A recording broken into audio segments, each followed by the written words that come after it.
Good morning, everyone. Welcome to today's webinar. Welcome from Orlo Towers here in sunny Birmingham on this fine autumn morning. Thank you all for joining us for the next 30 minutes or so as we take a look at this webinar. So the theme this morning is we're going to be looking at how to create channel shift and savings through digital transformation. And we've got two stellar guests joining us this morning. So just to introduce your presenters first, it's myself on the left-hand side there, Stuart Banbury. I'm the Marketing Director here at Orlo. And on the right-hand side, I'm joined by Rich Davies, who's Head of Partnerships. Hi guys, nice to meet everybody. And as I mentioned, we've got some big hitters joining us this morning for the webinar as well. So first up, we've got Scott Goodall, who's Business Applications Enterprise Government from Microsoft.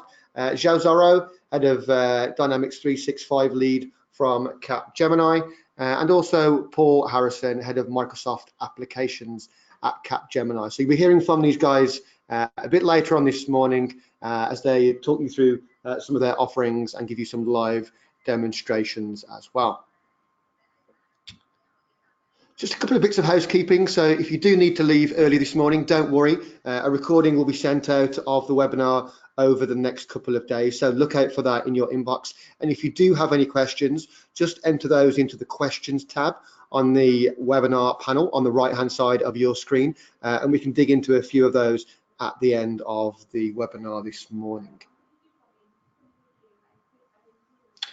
So just one quick slide on us here at Orlo for those of you that aren't as familiar with us. So we're based up in sunny Birmingham, as I said. We're an online engagement platform that works with hundreds of brands, thousands of users across pretty much every vertical sector. We help these brands to create powerful customer experiences and marketing across a whole range of digital channels. Obviously, social media is the core topic of the webinar this morning, but we also help these brands across web chat, WhatsApp, SMS as well. So if you do have any questions on any of that, again, just drop it into the questions tab and we come back to you after the webinar this morning. Okay, so just to kind of set the scene for 5 minutes before we jump into the bones of the webinar this morning. So, the digital landscape in 2019 has been, nonetheless turbulent as ever. So certainly, with the data breaches earlier this year and the back end of last year, there's certainly trust issues around social networks and how organizations use them. So it's really important you've got your kind of data in place and you're kind of building that kind of meaningful, trusting relationship with your customers, and obviously social media is a great way to do that. In terms of changing trends, and it does feel like you're always kind of building on shifting sands around social media, there's been a few different movements in this space. Certainly the growth in Facebook groups has been one that's kind of been a big player in 2019.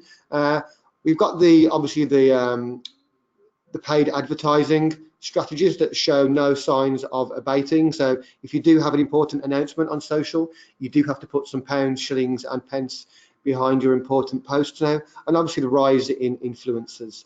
That's always a hot topic of debate. But again, if you can collaborate with the right influencers, it doesn't always have to be the kind of highly filtered, picture perfect Instagram filter influencer. It can just be someone who works in the same space as you. That can be a really effective way to help you grow your organic reach for your social media strategy. In terms of customer engagement, there's been quite a few high profile PR disasters on the news this year. Usually it seems to be kind of featuring one or two kind of airlines, but yeah, obviously having your kind of CX strategy nailed down is really important, just to make sure any kind of PR problems don't spiral out of control. As I say, that could be an airline, it could just be KFC running out of chicken. So it's really important that you've got your kind of PR strategy, your social media strategy, so you can respond much more on the front foot and not find out when the rest of social media finds out. And obviously being human is really important. We kind of connect and resonate with other people. So having people, images, visuals in your social media is a great way to start driving that engagement. And the actual algorithms within the social networks themselves, and they're also favoring this type of content. So again, that's really important to be on top of.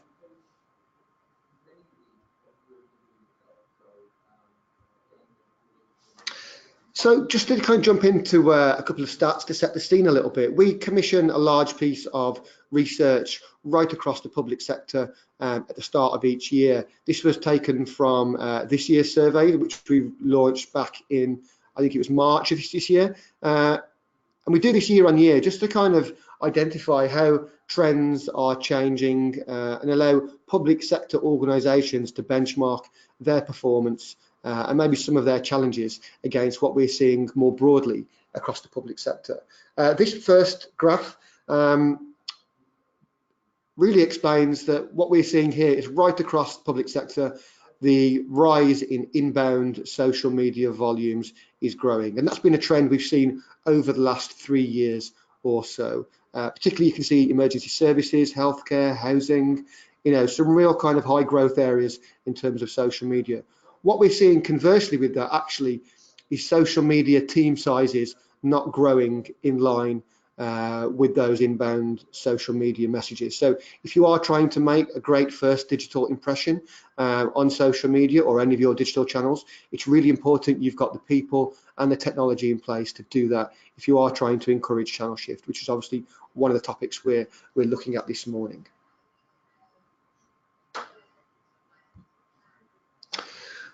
The next stat is all around aligning comms and customer service. I think what we've seen in this area previously is that maybe these departments had their own agendas, their own platforms, maybe they were working in silos. Obviously, if you're doing that, it can produce a poor digital experience for your communities, for your customers. You can step on each other's toes, you're not singing from the same hymn sheet, and certainly you're not efficient behind the scenes and running your organization in a very cost-effective way. But what we actually saw this year for the first time is actually customer services becoming more involved in social media. And I think if you can kind of win hearts and minds internally and demonstrate the value to all departments of taking part in social media, there's certainly lots of benefits for both the organization and for the communities that you serve as well. And finally, in terms of some of the stats, we tried to dig out some of the main challenges that organizations were facing around digital transformation. And again, no surprises. It was lack of funding was a theme that's persisted over the last 3 years or so. Lack of organizational agility as well. So maybe legacy systems being a burden, starting to weigh you down. So how can we be more agile in that space? Being risk averse or an unwillingness to change, again, is a topic that's grown this year. So again, I think that comes back to the first theme there, which is culture. I think sometimes buying a piece of technology can be the easy part, but actually getting people engaged with it, buying into it, using it effectively, implementing it effectively, quite often they're the more difficult challenges that flow out from that, and that's all about culture and people. So what does good social media engagement look like in 2019? I think, if you are a 24/7 business, it's important across social media to be available 24/7. It's no good just having a 9 to 5 call center or to have your social media channels managed 9 to 5 if your customers need to speak to you outside of those hours. So that's something just to think about there. What's your SLA in terms of response time? So what's the expectation of your customers? What is a realistic time frame for you to go back to them? And it's really important you promote that and you manage those expectations and also meet them. I think on social media, it gives you a real opportunity to demonstrate that you're human, to have personality, and to deliver a different type of customer service to telephones or email lines. You can be a bit irreverent. You can be a bit more kind of off the cuff. So something to think about there. And obviously using automation. So how can you use automation and apply it in the most suitable areas?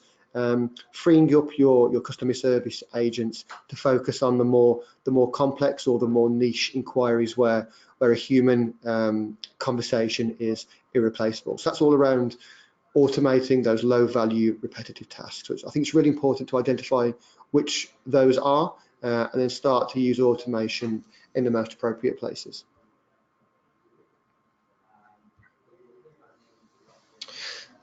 And, you know, definitely it's called social for a reason. We're big advocates at Orlo of this. So, you know, social gives you a chance to engage, entertain. You don't always need to inform and educate. You can just have conversations. And again, certainly the algorithms within the social networks favor sparking these conversations. So maybe you're talking about what's on the news, what's on TV, is it Great British Bake Off, is it Brexit? You're just being topical and showing you're relevant and producing good content that makes people follow your pages. And obviously once you're growing those followers, you can then start to drive engagement and start to influence behavior and drive those real world outcomes. Tone of voice is also really important on social. Again, you've got an opportunity here to be a bit different to some of the other customer service channels. So being natural, informal, snappy, and obviously social media news feeds are so busy, making your content jump out from those is the first challenge. And again, this is where visuals and images can be really important.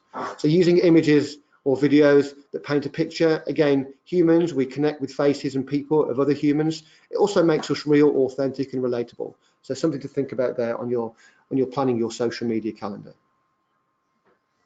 Now bringing us round to the theme of this morning's webinar of a unified customer view. We've got some real, as I mentioned earlier, some real kind of experts in this space who'll be talking very shortly. But if we can start to connect the dots and join these different digital touch points, there's lots of benefits that will start to fall out from that, both for the organization and for the customer.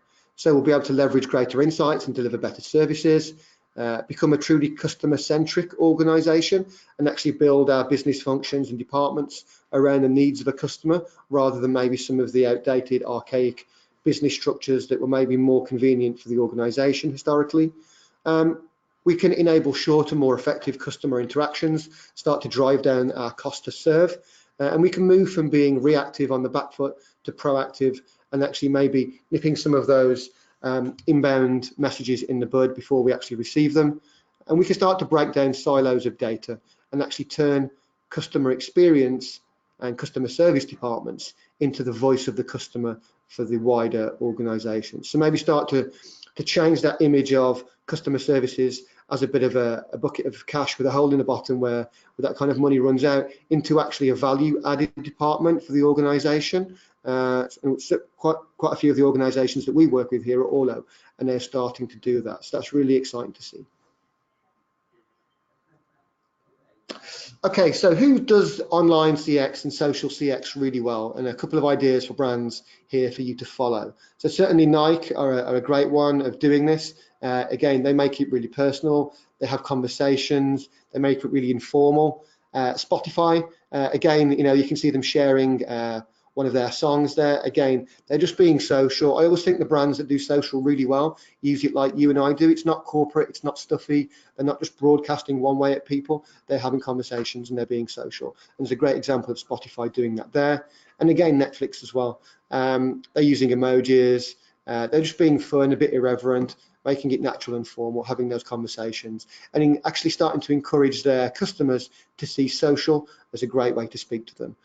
Obviously, there's lots of benefits there for both the customer and in terms of cost savings for the organization as well.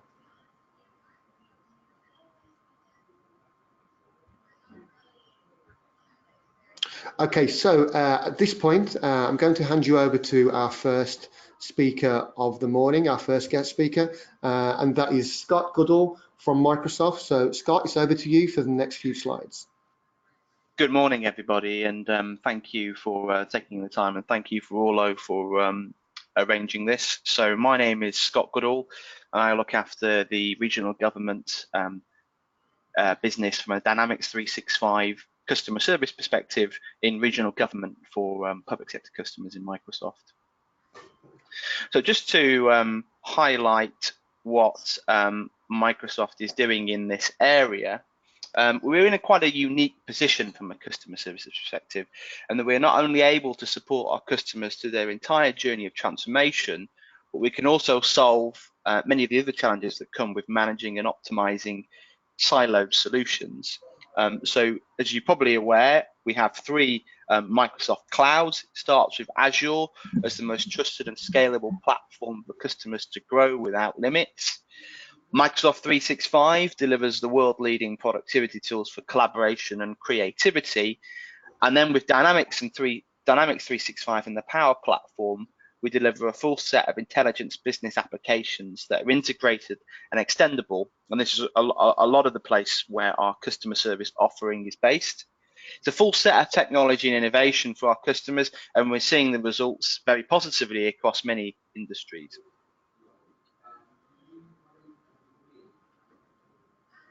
Just to give you an understanding of what Dynamics 365 is and where and what is included in Dynamics 365, Dynamics 365 is a module-based business application platform that can work great alone, better together, however, I would say.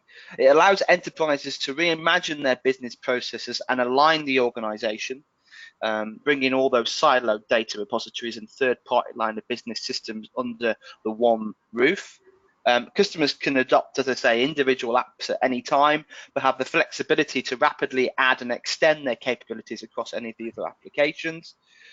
Obviously, it provides a platform that unifies data, intelligence, and infused with AI. The Power Platform connects the systems in seamless, automated, and intelligent cloud ecosystem ways, and is a low-code, no-code platform for developing new applications. And the great thing is it allows partners such as Orlo and Capgemini to extend and build applications on the existing capabilities that we have within Dynamics 365. And our strategy and investment in Dynamics 365 and Power Platform results in real-world business value, certainly specifically around customer service. So here are some of the applications that we go through when we talk around Dynamics 365 with public sector organizations. Obviously, we're focusing on customer service today and customer engagement, which is the top 4 applications. We do also have a finance and operations part of the Dynamics stack as well, which is effectively an ERP, but we won't cover that today. Specifically, when it comes to customer service within Dynamics 365, omnichannel is a really, really important one moving forward for public sector organizations. So how do you bring together all of those channel requests, whether requests are coming in through phone, social media, obviously, email, through live chatbots or through automated chatbots? How do you bring them together in a fashion that and present them back to your agents in a unified message? So that's what Dynamics 365 customer service can help with. We've got a portal and knowledge-based part of Dynamics 365 as well, which means that you can publish that onto your customer and citizen-facing websites. I think the most important one here is around agent enablement, however, and how easy it is for your agents to enable a really good level of customer service for your citizens and customers. And that's one that we've really put at the heart of our customer service offering. And the last thing I'd mention is around voice of the customer. So we're actually getting feedback and surveying capabilities to our customers, and that's part of Dynamics 365 customer service as well. And here are some of the customers that we've helped along the journey across many different industries within public sector. And here are some of the cross-broad capabilities that Dynamics 365 can offer. So you can offer the full corporate digital platform. You can split it down into silos of case management, business process modernization, full citizen engagement. We've also seen it being used in social care, or very specific individual use cases for FOI requests or membership details. Some of the customer stories I just point to very quickly.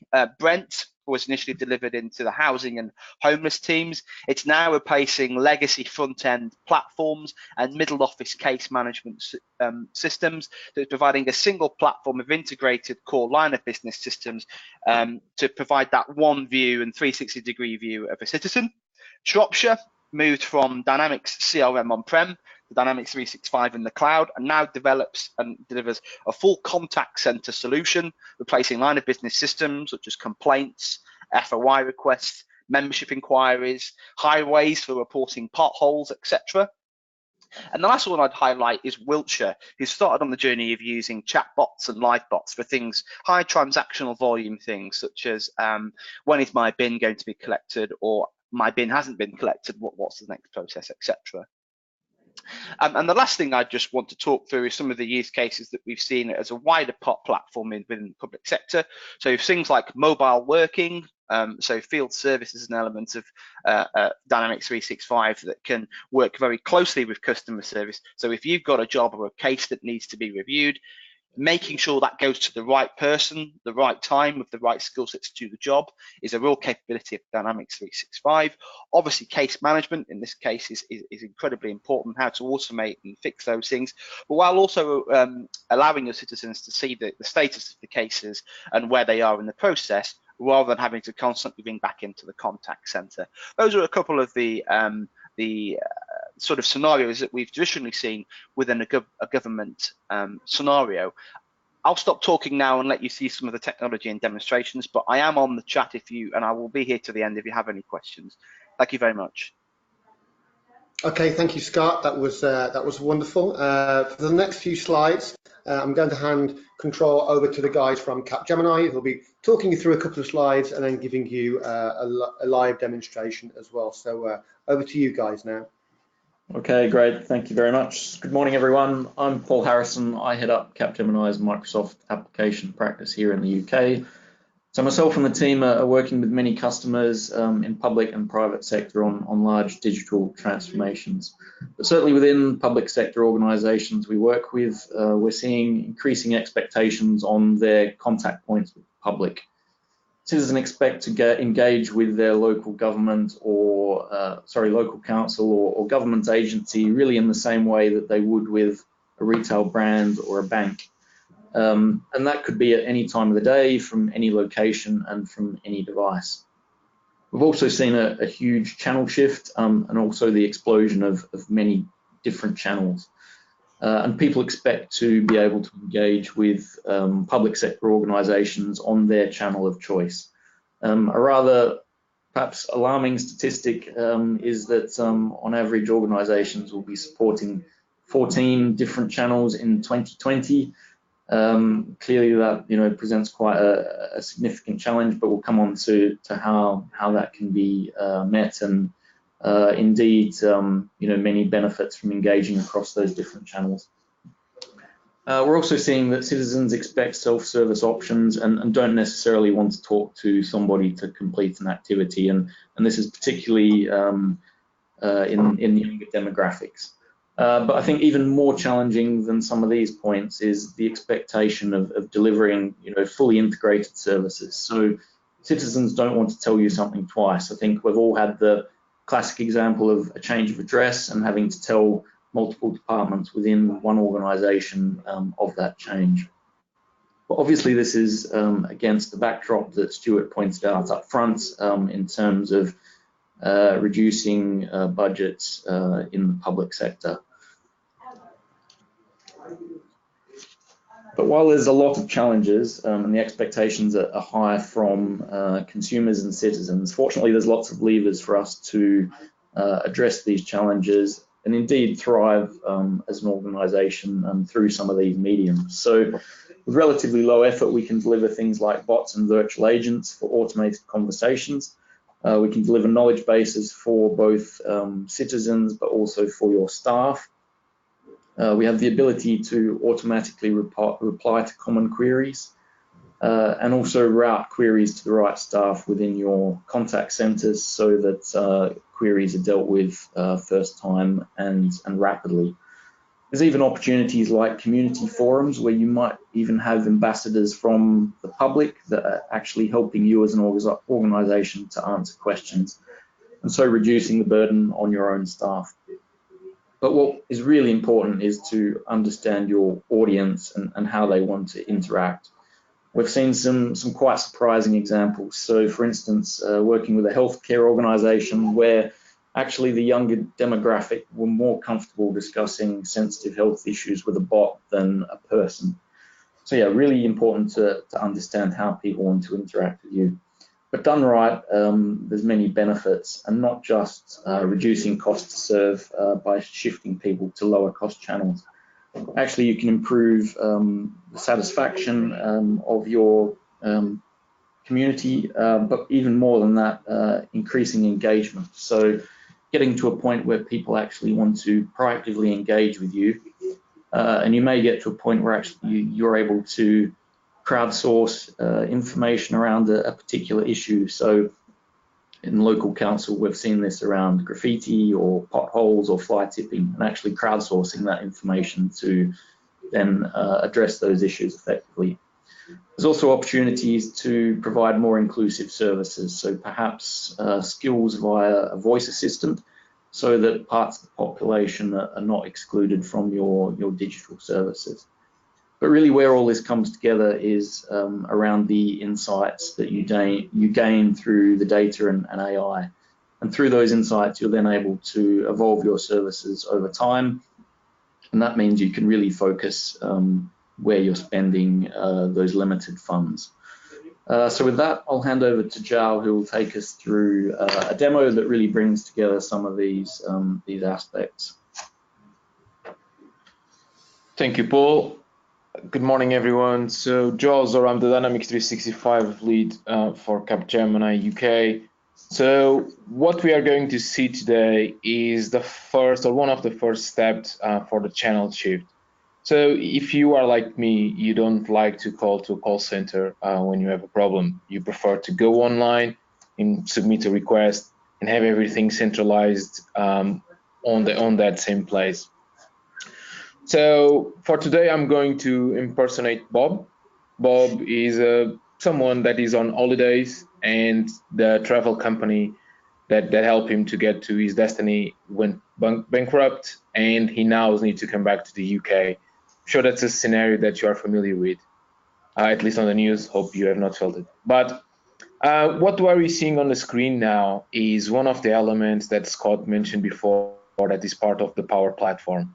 So this is what is called the Power Apps portal. So it's a web portal, which is mobile responsive, that acts as a self-service portal and sits on top of Dynamics 365. We branded with the gov.uk styling, so I'm sure it's a style that you also recognize. And what you can see on this portal is things like knowledge base, forums, my support. So let's go through and try to understand if I was Bob, which I am today, and I'm having a problem with my traveling. I found this link online and I need to raise a request and ask for help.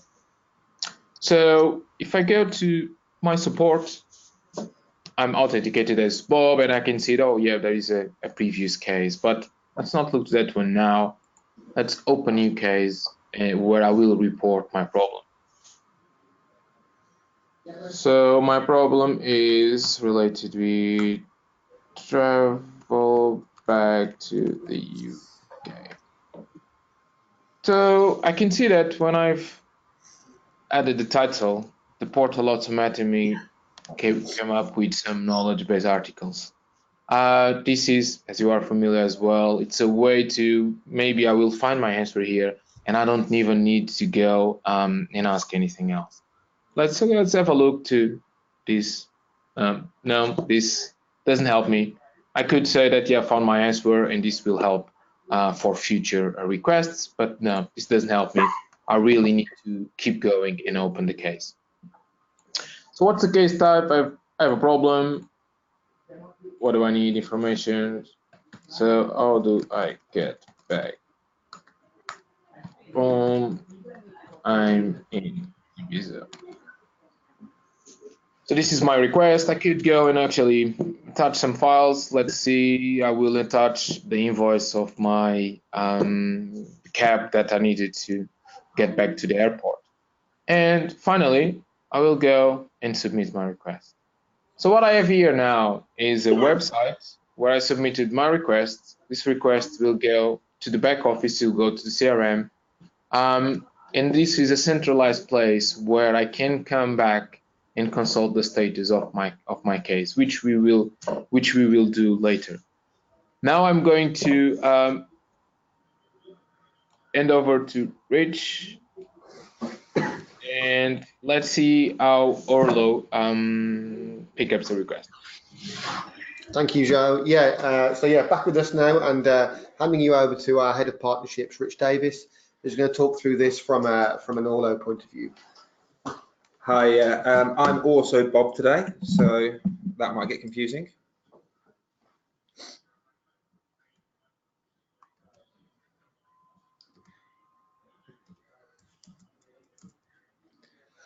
So I'm just opening up the Orlo app. What you can see on here at the moment is we've got a number of different messages from different ideas. So we've obviously got Scott here, who's complaining about noise. He's also complaining about his school being closed. So Scott Goodall, who's with us today, is a serial complainer. What I can show is actually how that connects through to Dynamics. 1 second, sorry, slight technical hitch.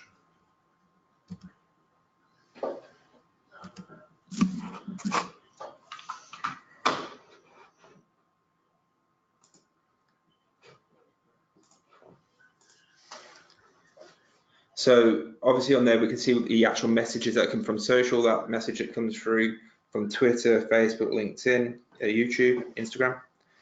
I'm just re-logging onto the platform as we speak because we had a slight user error on my part.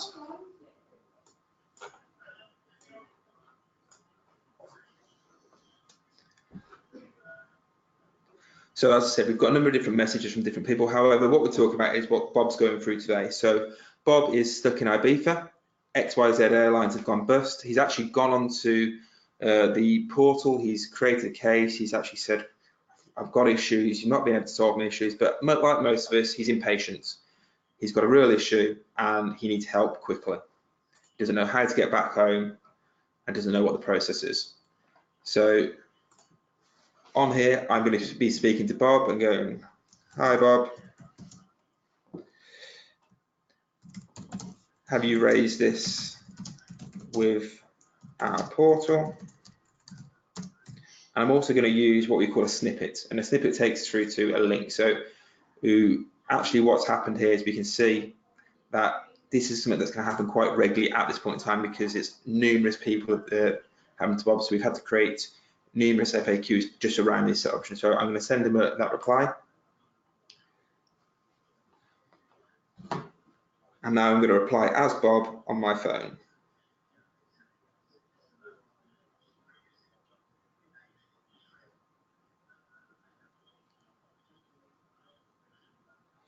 So Bob's message comes through.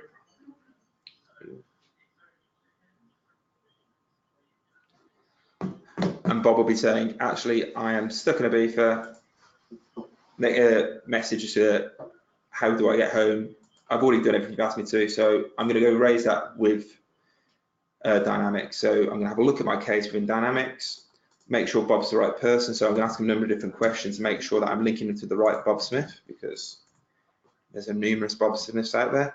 I'm going to check with Dynamics to make sure there's actually something there.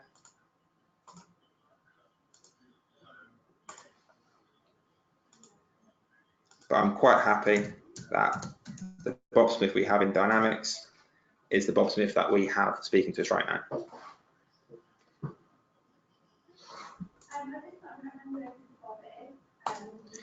So I've confirmed and linked that, and actually can see that he's got a few different cases open with us. So assuming that Bob has actually gone on a couple of times and asked the same question numerous times, I can actually quickly have a look at that, see what cases are there, and I'm going to look at the travel back to the UK one, which is the one that Joao's just created on the portal.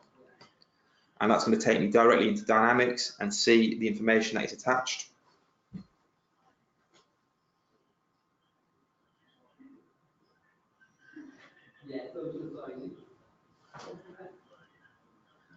As you can see, it's showing you all the information you expect. And actually, I can also see that there's been a comment posted from the portal. I can see that there's an attachment, and I can view that attachment if I like. However, I all know this information, so actually, the next step is I need to know another information. So is it a package flight, or or is it just a flight only, or is it a holiday? Because that will affect how I actually answer that question. So we've got all this actually added into snippets to make life as easy as possible, but we're going to assume it's a package holiday. So a package holiday allows us to be able to say, yep, okay, you're ATOL protected, we're going to repatriate you. So just go to the airport as usual, there'll be somebody there waiting for you to help you out, and I can reply that and post that out to him. Next stage for that is actually pushing that to CRM. So we've actually closed that loop, so he's come on, he's actually asked us a few questions. We've not been able to help him on the portal, but we've actually been able to help him on social. So I'm going to select those messages, and I'm going to push that to the portal. Sorry, push that to Dynamics. And select the right case and update that case there. So that's gone through and added that to Dynamics, and I can show that again just by opening up that case again. What you might also want to do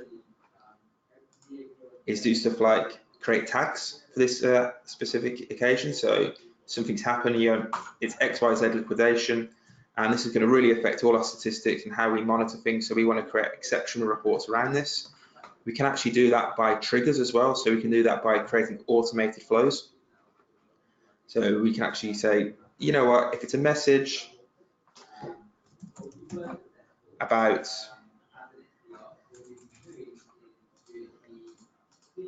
XYZ liquidation, I need to be able to do that. So if it just contains a certain word of XYZ Airlines,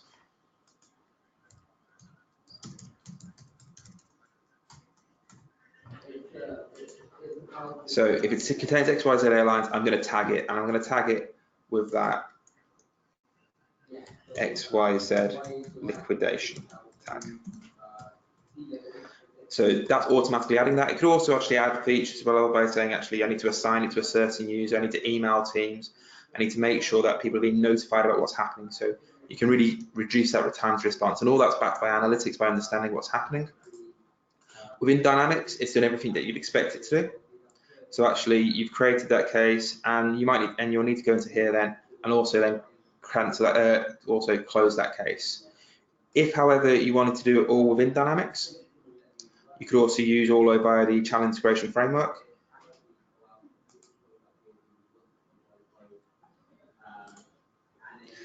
And that will allow you to see messages purely within Dynamics 365.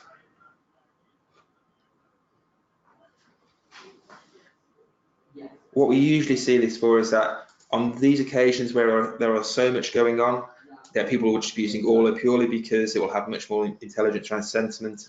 However, if you needed an overflow where you have agents who don't usually use social, who will need to use social, and in this instance you probably will do, actually having this overflow option will be really useful. Obviously, all that's backed by doing proactive marketing. So when we are actually taking on all these inbound requests, we also need to be pushing out what we're doing, because essentially we could stop a lot of these questions by pushing out the right material at the right time. So instead of just sending one message out to Bob to say, yeah, just go to the airport as usual, we also need to do that with sending out messages across the social channels. And I will pass you back to Stu. Thanks, Rich. Thanks for doing that. Hopefully that's given all of you joining us this morning a bit of a flavour for just what's possible with these integrations between these different softwares, and a bit of a flavour for how you can start applying that to your business. We do have a couple of minutes for some questions. I know we said about 45 minutes for this webinar, so if you do have any questions, just drop those into the questions panel on the right hand side of your kind of chat box there. But we've had a couple sent through already, so we'll dig into these just while we wait for any more to come through. The first one was around chatbots and the benefits of those. I mean, maybe if I give this one to our guest speakers this morning, Scott, would you like to kick us off with that one? Yeah, I think, you know, if you're all around providing multiple channels for your citizens to engage, I can speak from my own experience as a as a millennial. And actually, Paul said earlier around the house moving scenario, I recently moved house and having to phone the council, not joking, 10, 15 times to get everything sorted. You know, with chatbot that's open 24/7, 365, the process would have been a lot easier on me, but also I expect actually the sort of the council and the resources and getting through to the right people. And also the good thing about chatbots and chat via that means is all of the data stored. We know what's been said. We know all of that record data sent through to the agent. So if you do have to back it off onto a call or to a live chat with an agent, they've got all of the history that's actually taken place before and can better and quicker get to the resolving the issue. So for me, it's a no-brainer. Okay, wonderful. Paul, Joe, do you have anything to add to that? Well, I think that summarizes it well. The only thing I would add is that, yeah, indeed, whilst really about knowing your audience, in that, you know, some people won't want to engage through that channel, but equally others, it will be their, you know, their preferred channel, and just being cognizant of that. But yeah, certainly it can be a great medium to reduce the number of queries that are coming directly through to the agents, and as Scott said, you can do that 24/7 as well. Okay, fantastic. Thanks for that. We've just had another question come through from Peter Matthews, who asks, can we remove the manual intervention and push the customer discussion automatically into Dynamics? So, Rich, would you like to pick that one up? Yeah, sure. So using triggers and using Microsoft Flow, so all you Power Platform geeks out there will be using Flow day in, day out. Triggers is essentially our version of Flow in Orlo. What we have is the ability to send a webhook that connects to a record and allows you to create a number of different actions.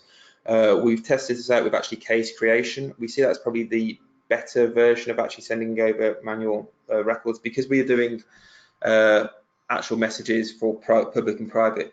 You'll actually be selecting certain public messages that you want to push through, but not all public messages, because some information just won't be necessary to push through to Dynamics. For example, if you're pushing it through to go to another service agent who doesn't use social, it would just be confusing and add too much information. So the ability is there, but we probably suggest not to. Yeah, okay. We've just had a question about the slides and the recording themselves from Ian Weil. So hi Ian, thanks for sending that through. Yes, the slides and the recording will be emailed out to everyone that registered and attended or who didn't attend. We'll get that out to you probably over the next couple of days, so look out for that in your inbox. Okay, we're almost at kind of 11:15 now, so I think we'll let people get back to their kind of day-to-day work now. But I think first thing, just thank you to Scott, to Paul and to Joe for joining us this morning. We plan to do lots more of these webinars around looking at these integrations. So I think definitely that's that's a kind of a huge growth area that we're seeing. So look out for more invitations to these. And obviously thank you all for joining us this morning and sending through your questions. So have a great rest of your Wednesday. And yeah, thanks for joining us on this Orlo webinar. Thanks, everyone. Thank you. Thank you. Thank you, guys.